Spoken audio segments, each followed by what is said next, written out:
Hey there, I'm Meredith Noble, co-founder of the Global Grant Writing Collective, where we help those that are looking for a new career change become well-paid grant writers. So in this video, I'm going to be sharing why I bought 500 copies of that book, gave them to my customers, and how the principles in this book turned us from a failing business about to close our doors, go get jobs, give up entrepreneurship, turned into $1 million business in 2.5 years. So I'm a big fan of the concepts in this book, and I'm going to share with you the top reasons I think you should consider reading it. So with that, let's hit it.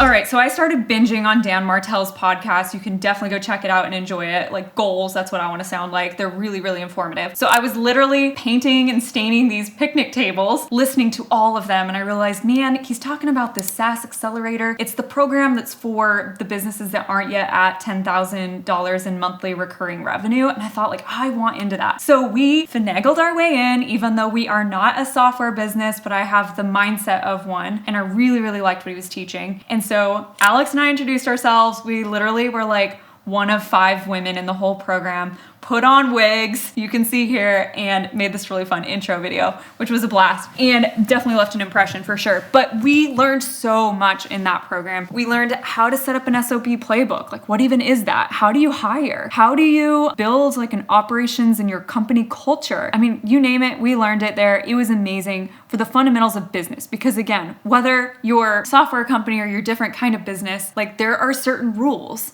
that simply apply to all business. So really excited to share that with you. And one of the takeaways I had from my time with him in that program, it was 1 year long, was that I asked a question in the first month and Dan Martel directly gave me advice, said, don't waste your time. This is a time suck. It's a trap. You don't want to waste your time on it. And guess what? I ignored him because I'm stubborn, and I just wasted another 8 to 9 months pursuing something that was a complete and total energetic dead end. So if you hire a coach, folks, listen to them, because there's a reason we're hiring them. They have expertise. They can shortcut our process, right? At this point, we decided to close down our grant writing consulting business and had gone ham during COVID and focus entirely on teaching people how to write grants with an online course and community. So honestly, we had tried everything and we were losing so much money. In the month of December of 2020 alone, we lost $20,000. And guess what? The piggy bank doesn't last very long when you drain it like that. So we had to completely overhaul our business model, who we talk to, how we talk to them, what our offer was, our pricing, and literally 2 years later, we hit $1 million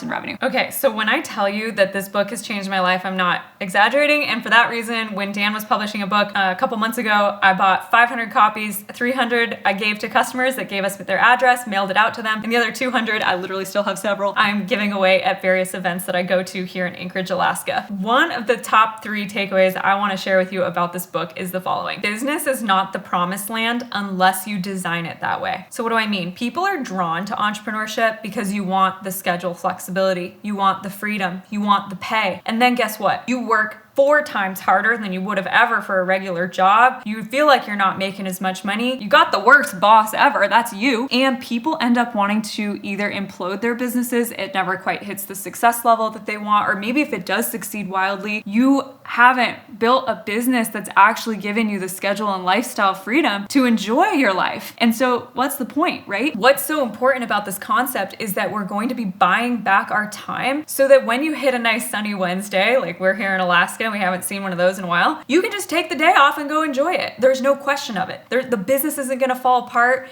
You can take time off, etc. So just recognize that, like, business, often we come to entrepreneurship because you think it's the promised land for freedom. The only way that you're going to get to the promised land of freedom is to intentionally architect it that way. Okay, point number 2 is that buying back your time is all about this loop called audit, transfer, and fill. So when we're auditing ourselves, we're looking at how am I spending literally every 15 minutes of my entire day. We're actually doing this as a company. We do it once or twice a year where we all do it for 2 weeks and we go way nuclear on how are we spending every bit of our time, professionally and personally. So once we know how we're using our time, now we can look at, well, what parts of it bring me joy? What parts make me money? What parts do I actually want to do more of? And what needs to go? And so then we can start to transfer those tasks that we don't enjoy doing and transfer them to someone else that can. And then we fill our time with activities that make more money. The first thing I observed spending a ton of time on, and I didn't enjoy it at all, was managing my inbox. So I hired someone to manage the inbox and upload receipts, because when you have a business, you gotta have your receipts uploaded and it takes a lot of time. So that was one of the first things I hired out, right? Now I'm at a point where I'm trying to figure out, well, like let's take this YouTube video for example. Okay, my video guy, Joey, will you come join me real quick? I gave Joey a copy of this book. What did you think? I think we were first talking about basically being really busy and not having a lot of time for things you were just talking about, which I would like to have.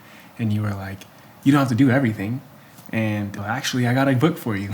Yep. So you gave me the book, and it really helped put me in the perspective that you're kind of talking about again, where it's like you have your time again, and there's certain things that need to be done that you don't have to do, and someone else can do them for you. So what's an example? Because I know you've got a really good example. Yeah. So one thing that has helped my business a lot is being consistent on social media, and that's also time consuming, as you know. Totally. So something that this book kind of inspired me to do is hire someone else to post on social media and even find leads on social media that I can target later on, which has been amazing. It's like something I was doing early on in the morning, and instead I do that time editing or shooting video, which kind of has a domino effect where it's like, oh wow, it's 6 p.m. and like I'm done with the day, or it's 3 p.m. and I'm done with the day. And it's like... And previously you were working late into the night. Oh yeah. So how many hours would you say you bought back of your week? I would say of my week, legit 12 to 15 hours. That's huge. Yeah. Okay. Yeah. And so Joey here is me buying back time. So I have struggled with making YouTube videos, getting the audio, like I can film this stuff, but like getting the tech right, oh my gosh, getting the audio to sound good. You film the whole thing, then you realize you'd cut your head off because I was using my phone, like one disaster after another. And finally I realized, I'm like, wait a minute, Joey could come to my house and film for me, and then it wouldn't suck anymore, and I can just film the video. So that was an example of like, he just literally bought back, oh gosh, I don't know, man, 20 hours of misery. I don't know how you put a price on misery. He bought back my misery so I can actually enjoy YouTube videos again. So it's huge. Anyway, just thought, it was great. Thank you for coming up here to share this with everybody. I'm gonna get back behind the camera.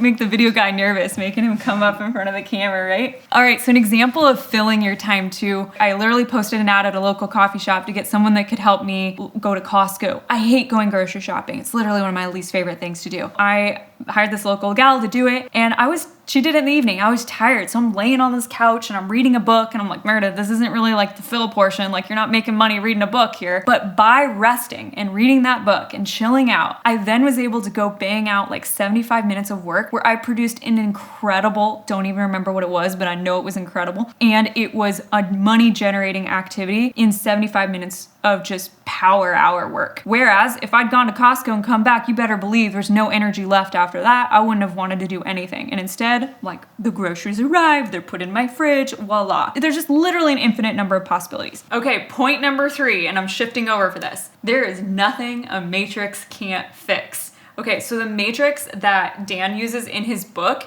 is essentially, all right, we're gonna draw 4 squares, right? And you've got things that you don't like to do and you like to do. And then you have the thing that doesn't make you money, makes you money. So in the lower hand corner where things you don't like to do and they don't make you money, that's the delegate quadrant.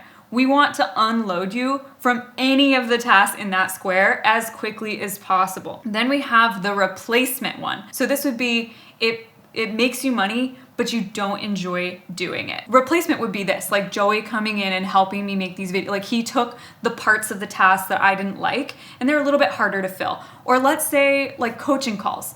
I was really, really fatigued last year and I couldn't participate in every single coaching call. So we hired a bunch of coaches and they now run them. It's not that easy. I can't just like find a new coach immediately, right? Like, there's some planning and effort that has to go into that to get someone that's at the level I want them to be to replace me. So then we have our I, which is investment. So it lights you up, that's down here, but it doesn't make you a lot of moolah, or it doesn't maybe yet. A lot of times this is where we're investing in new things. Like for instance, I'm working with Grantable, which is an AI supported software for grant writers. There's no money in helping him right now. That co-founder get their business going. Like it is a small startup, but it will, I know it has so much potential. Like it's got lots of exciting energy for me, even though it doesn't make any money for me right now, right? So that's an example of it's an investment in the future. And then P is your makes you money and you enjoy doing it. That is your production quadrant. That is like for Joey, he's editing his videos because he knows that's what he does and he crushes it at, right? Like, so, and maybe my production is like right here. Like my production is like filming the YouTube video, right? These are the things that actually you don't want to outsource. You want to keep those for yourself because they're what you like doing and it helps you make money. And what most people do is they think, okay, I need to hire that out because that's the highest value activity.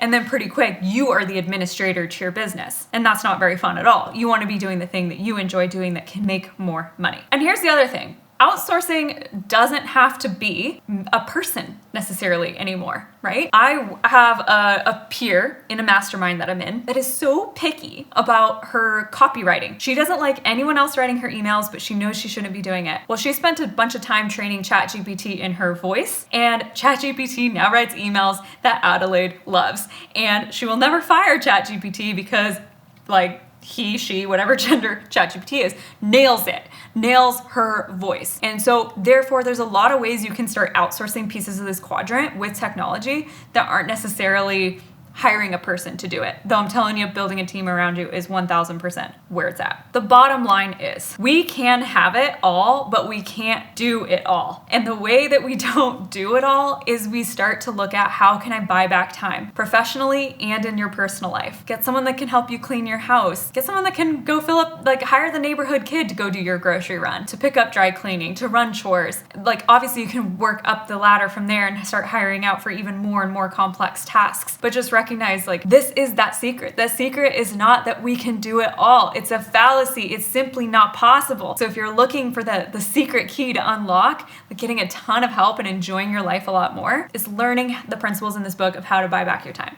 Okay, that's it. I'm gonna shut up. I want you just to go read the book and tell me what you think. Hit the like and subscribe button if you enjoyed this video, and please leave a comment if you've enjoyed this, and I'll know that you might want more videos like this in the future. All right, that's it, my friend. See you later.